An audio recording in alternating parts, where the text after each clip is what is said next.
दिसंबर का महीना था। रात भर ठंडी हवाएं चलती रहीं। पूरा गांव बर्फीली ओस की चादर में लिपटा हुआ था। खेतों के ऊपर बर्फ की मोटी परत जमी थी और इन्हीं पहाड़ियों के बीच बसा था एक छोटा सा गांव सीतानगर। यही गांव अपनी खूबसूरती के लिए जाना जाता था, पर इस सुंदरता के पीछे छिपी थी एक सच्चाई। यहाँ के लोग गरीबी और संघर्ष से जूझ रहे थे। अरे गोविंद, दीनदयाल जी ने आज बुलाया है ना? चलो, मैं तो भूल ही गया था यार। हाँ विपिन, मुझे याद है, पर सच बताऊं, आग के पास से उठने का मन ही नहीं कर रहा। आज तो ठंड कुछ ज्यादा ही बढ़ गई है। दोनों के मुंह से निकली हर सांस धुएं की तरह उड़ रही थी। सामने जलती आग में लकड़ियां छटक रही थीं और बाहर पहाड़ों पर बर्फ की पहली परत जम चुकी थी।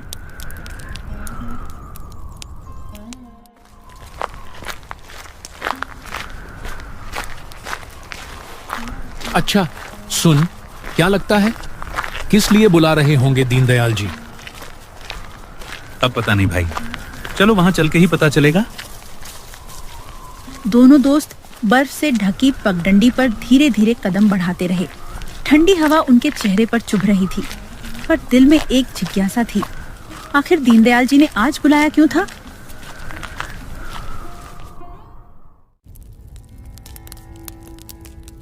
जी सेठ जी, आपने बुलाया था? हाँ देखो बिपिन, अब ठंडियां बढ़ती ही जा रही हैं। अब कोई काम नहीं हो पाएगा, तो तुम लोग भी कल से काम पर आना बंद कर दो। मैं भी पूरी ठंड में शहर जा रहा हूं। सेठ जी, आप ही का तो सहारा है, ऐसा मत बोलिए। हम गरीबों का क्या होगा फिर? सेठ दीनदयाल चुप रहे। उनके चेहरे पर कोई जवाब नहीं था। आग की लौ में झलक रहा था दो गरीब मजदूरों का टूटा हुआ सहारा।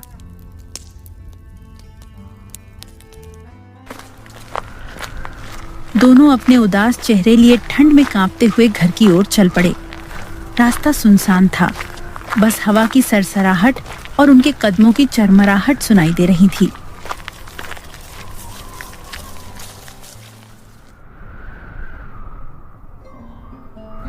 विपिन, तुम्हारे तो माँ और बहन हैं, मेरी तो पत्नी और 2 छोटे बच्चे हैं। उन्हें मैं क्या खिलाऊंगा अब? हे भगवान, हमारी रक्षा करना। हम गरीबों का कोई और सहारा नहीं।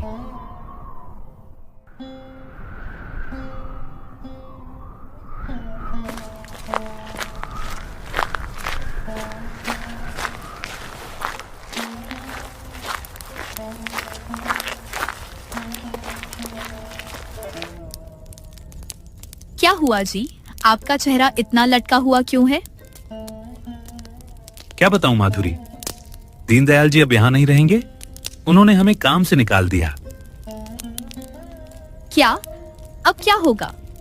जी, रोज के पैसों से ही तो हमारा घर चलता है।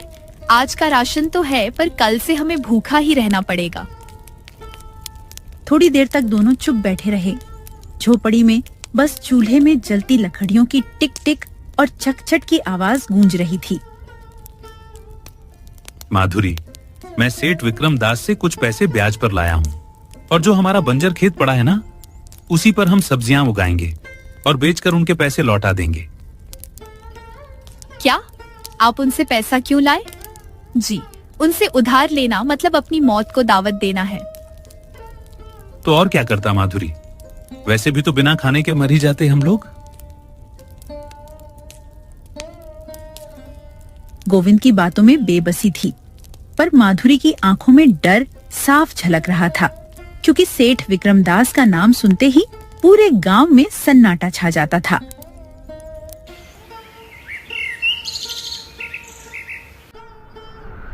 धीरे धीरे 1 महीना बीत गया। गोविंद और माधुरी ने दिन रात मेहनत करके अपनी सूखी जमीन पर फिर से हरियाली लौटा दी थी। उस सर्द सुबह गोविंद अपने छोटे से घर में अपने बेटे के साथ बैठा था। हवा में ठंड की सिहरन थी और उसके हाथ में था मिट्टी के कुल्हड़ में भरा गर्म चाय।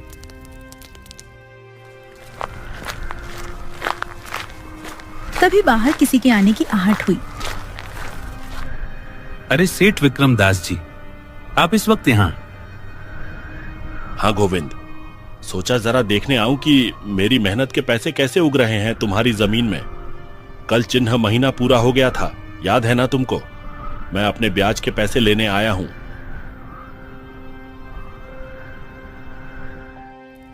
गोविंद रसोई में गया और माधुरी से बोला, माधुरी, सेठ आए हैं, जो पैसे बचाए थे वो ले आओ। इतने ही तो पैसे हैं गोविंद, अगर यह दे देंगे तो कंबल कहाँ से लेंगे?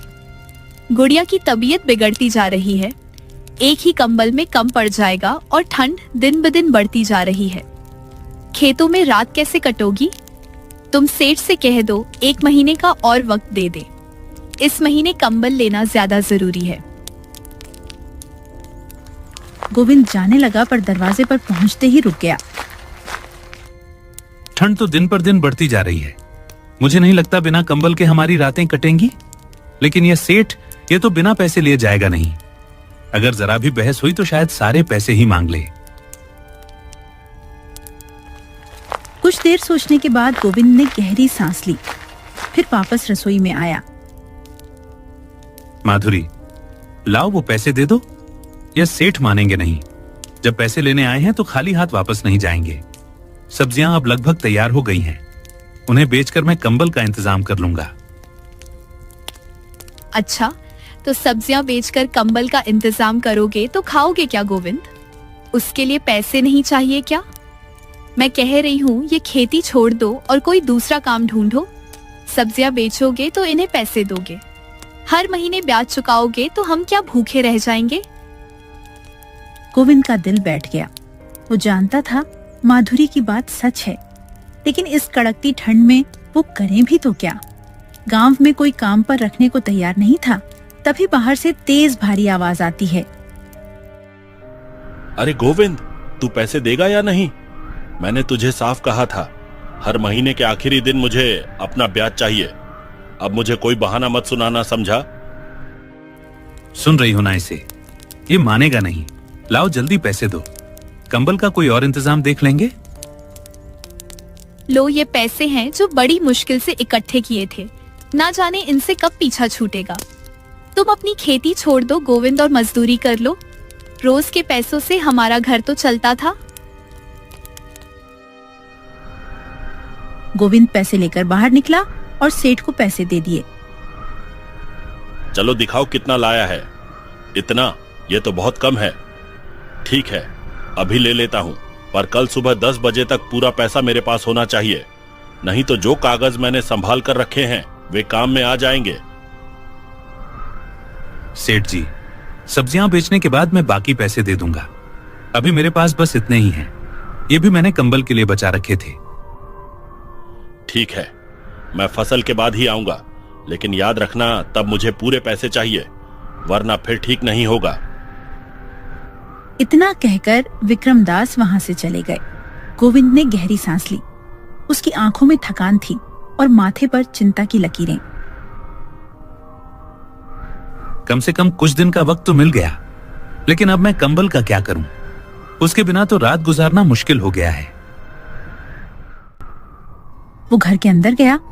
उसकी नजर उस टूटी चारपाई पर गई, जहां माधुरी और बच्चे एक पतले कपड़े में लिपटे सोने की कोशिश कर रहे थे। ठंडी हवा खिड़की के कोनों से अंदर घुस रही थी, जैसे घर की हर दीवार उसकी मजबूरी का मजाक उड़ा रही हो। जैसे जैसे समय बीतता जा रहा था, वैसे ही सीतानगर गांव में ठंड बढ़ती ही जा रही थी। सूरज अब दिन में बस कुछ देर झांकता और शाम होते ही बर्फीली हवाएं गलियों में नाचने लगती। इसी गांव में रहता था एक बुजुर्ग आदमी, जनक काका, जो अपनी बीमार पत्नी के साथ एक छोटे से मिट्टी के घर में रहता था। जनक काका के पास 2 गाय थीं। वो उन्हीं गायों के गोबर से उपले बनाता और फिर उन्हें सूखने के बाद गांव-गांव, घर-घर जाकर बेचा करता था। हाय भगवान, ये ठंड कितनी बढ़ती जा रही है। इतनी ठंड में मैं काम कैसे करूं? आज तो घर में खाने को भी कुछ नहीं है, और इधर मेरी बूढ़ी औरत ये तो बिस्तर पर पड्डी बीमारी से लड़ रही है। ठंड से ठिठुरते हुई जनक काका सिर पर उपलों की टोकरी उठाए गांव तक पहुंच गई थी। उपले ले लो, उपले। ठंडी में बहुत काम आएगा। पूरी रात जल जाएगा। गरीबों का सहारा है उपले। ले लो, उपले ले लो। आज कोई भी उपले लेने क्यों नहीं आ रहा? लगता है ठंड के मारे सब लोग घरों में दुबके पड़े हैं।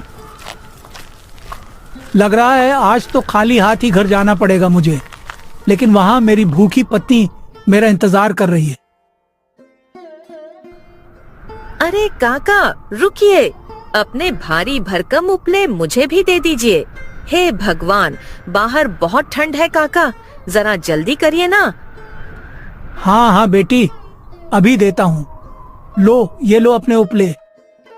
काका पैसे कल ले लेना, अभी तो मेरे पास खुले पैसे नहीं है। बेटी, घर में अनाज का एक दाना भी नहीं बचा है। अगर तुम्हारे पास पैसे नहीं है तो पैसे के बदले थोड़ा अनाज ही दे दो। काका यह लीजिए थोड़ा चावल। ठीक है बेटी, ला यही दे दे। आज इसी से मेरा काम चल जाएगा। उपले बेचकर जनक काका अपने घर की ओर निकल पड़े। रास्ते में ठंडी हवा की लहरें तेज होती जा रही थीं। सांसें जैसे जम सी रही थीं। हे भगवान, कितनी ठंडी लग रही है। थोड़ा तो रहम खा मेरे ऊपर। अरे ठंड, तू ही कुछ रहम खा ले मुझ पर। ठंड का कहर इस कदर उमड़ रहा था कि पूरे गांव वाले परेशान हो चुके थे। दिन ढलते ढलते ठंड ने अपना विशाल और डरावना रूप ले लिया था। रात गहराने लगी और उसी काली घुटन भरी अंधेरी रात में अचानक आसमान छक से फटता हुआ लगा। कड़कती बिजली के साथ साथ मूसलाधार बारिश भी शुरू हो गई। बारिश जैसे आसमान से गिर नहीं रही थी, बल्कि किसी ने बादलों के पूरे घड़े एक साथ उलट दिए हों। हे भगवान, इतनी ठंड कम थी क्या जो अब ये इतनी जोरदार बारिश भी शुरू हो गई? ये तो हम गरीबों की जान ही ले लेंगी। अब कुछ दिन तो घरों में ही कैद रहना पड़ेगा, वरना बाहर कदम रखते ही जम जाएंगे। ये क्या हो गया? इतनी कड़ाके की ठंड पर यह बारिश और तूफान भी शुरू हो गया। अगर मौसम ऐसे ही बिगड़ता रहा तो हमारी सारी सब्जियां खराब हो जाएंगी। सच कह रहे हो गोविंद, इतनी मेहनत से इतनी सर्दी में हमने ये सब्जियां उगाई हैं। अगर यह भी खराब हो गई तो हम झेंगे कैसे? देखो माधुरी, यह ठंड की पहली बारिश है, शायद सुबह तक रुक जाए। भगवान करे ऐसा ही हो, भगवान ही जाने, पर हाँ अच्छा ही हो तो बेहतर है। माधुरी, बहुत ठंड लग रही है, कोई अतिरिक्त कंबल हो तो निकाल दो, नहीं तो रात काटना मुश्किल हो जाएगा। कंबल कहाँ से लाऊं गोविंद? जो थोड़े बहुत पैसे बचाए थे वो तो सेठ ले गया। एक ही कंबल है, वह भी मैंने बच्चों को ओढ़ा दिया है।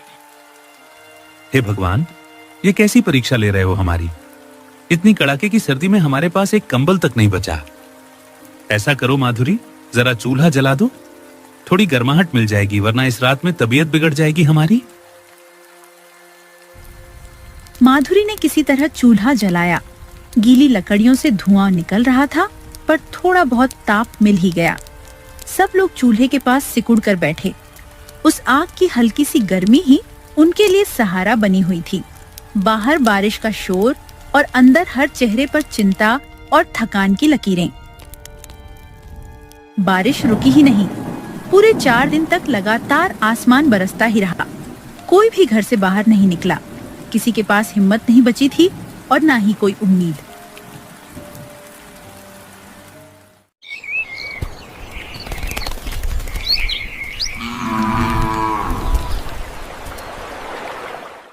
चौथे दिन सुबह जब पहली बारिश थमी तो गांव के लोग धीरे धीरे अपने खेतों की ओर जाने लगे। हर कोई डर रहा था, पता नहीं क्या हालत मिली होगी।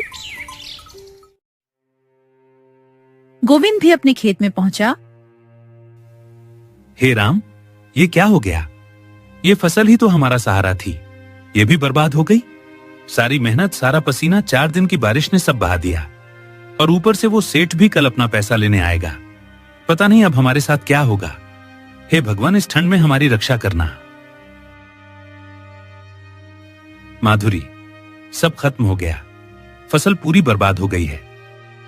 गोविंद ने पूरा किस्सा बताया। कैसे पानी में फसल गल गई, कैसे खेत में खड़े पौधे मिट्टी में मिल गए और कैसे अब सेठ विक्रमदास के पैसे चुकाने का कोई रास्ता नहीं बचा। माधुरी चुपचाप सुनती रही। मैंने कहा था ना गोविंद, उस सेठ को पैसे मत दीजिए। देखिए आज हालत क्या हो गई है, इतनी जोर की हवा चल रही है, ठंड हड्डियों में चुभ रही है।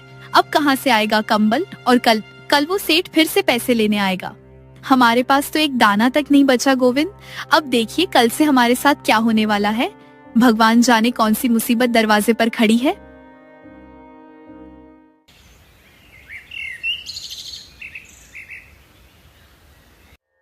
रात भर जागते जागते गोविंद और माधुरी की आंखों में नींद का एक कतरा भी नहीं आया। गोविंद बस अंधेरे को ताकता रहा। उसे पता था कि सुबह एक तूफान उनके दरवाजे पर दस्तक देगा।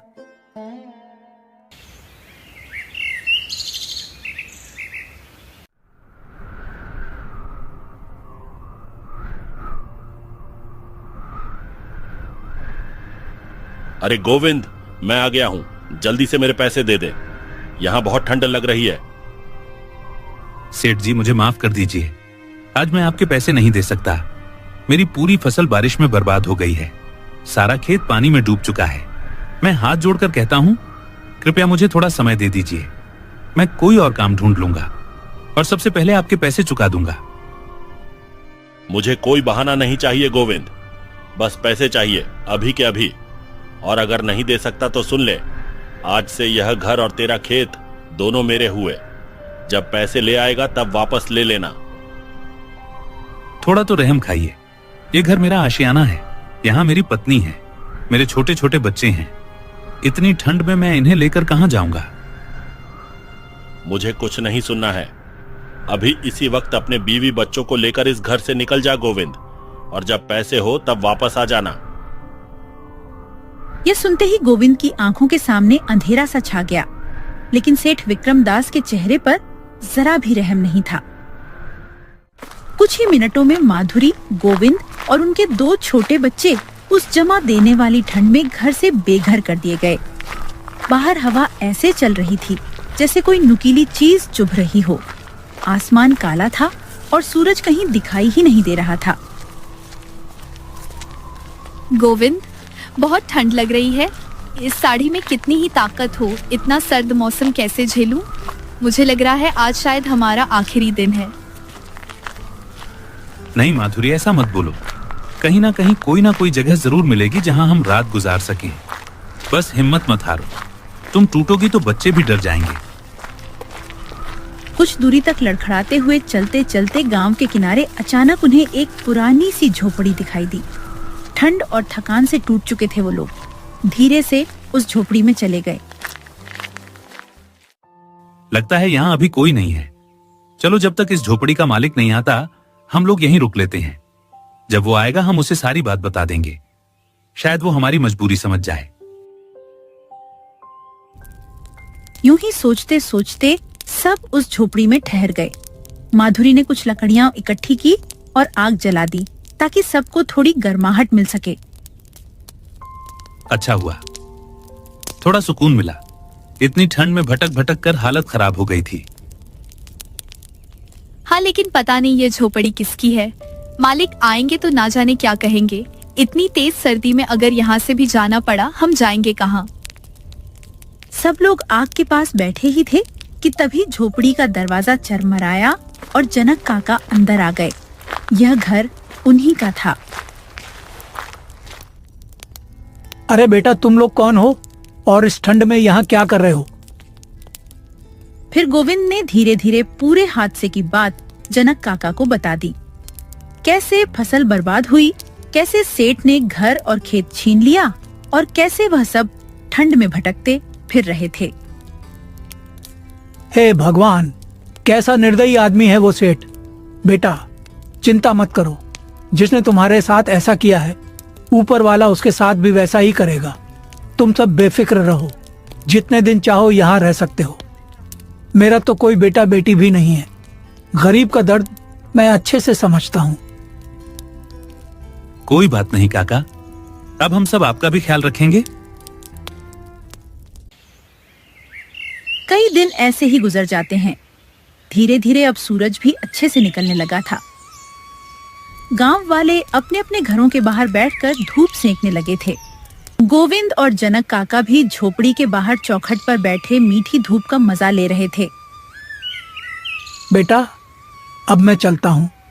उपले बेचने का समय हो गया है। काका, अब आप कहीं नहीं जाएंगे। आज से उपले मैं बेचूंगा। आप बस आराम कीजिए। गोविंद उसी दिन उपले बेचने निकल गया। किस्मत ने भी साथ दिया। खेतों में मजदूरी का काम मिल गया। धीरे धीरे घर की हालत संभलने लगी और उनकी जिंदगी फिर से पटरी पर आने लगी। गोविंद की मेहनत और उसकी सीधी सच्ची नीयत आखिरकार रंग ले आई। कई कोशिशों के बाद वो सेठ से अपना घर और खेत दोनों छुड़वा लेता है और फिर जिस घर से आंसू बहाकर निकले थे उसी घर में दोबारा सुकून से अपने पूरे परिवार के साथ रहने लगा।